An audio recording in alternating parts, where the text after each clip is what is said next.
morning and thank you for joining us. Our morning outlook will focus on the dollar-yen, recent developments, and its potential impact on the markets. Let's hear from Greg in our trading room. The dollar-yen pair has remained as is in the last session. The RSI has transitioned into the neutral zone. Bitcoin has gained 3.3% in the last session. The MACD has shifted sharply into positive territory.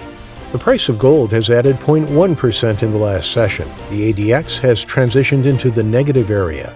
The price of crude oil has gained 0.3% in the last session. The highs-lows indicator is receding and is now giving a negative signal. Thank you. Moving on to the latest updates in the world financial news.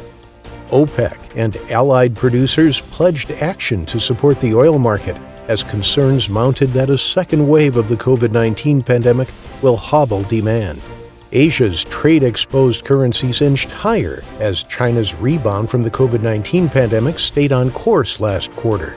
Larry Dean Harmon ran the first Bitcoin mixing services targeted with criminal allegations by the U.S. authorities. Thank you for this. Coming up, today's major economic events. The UK CPI will be released at 400 GMT, the UK public sector net borrowing at 400 GMT, the U.S. MBA mortgage applications at 900 GMT, the Canadian CPI at 1030 GMT, the Canadian New Housing Price Index at 1030 GMT, and the Canadian retail sales at 1030 GMT. We hope that you've enjoyed today's market outlook. On behalf of all of us here, we wish you a productive trading day.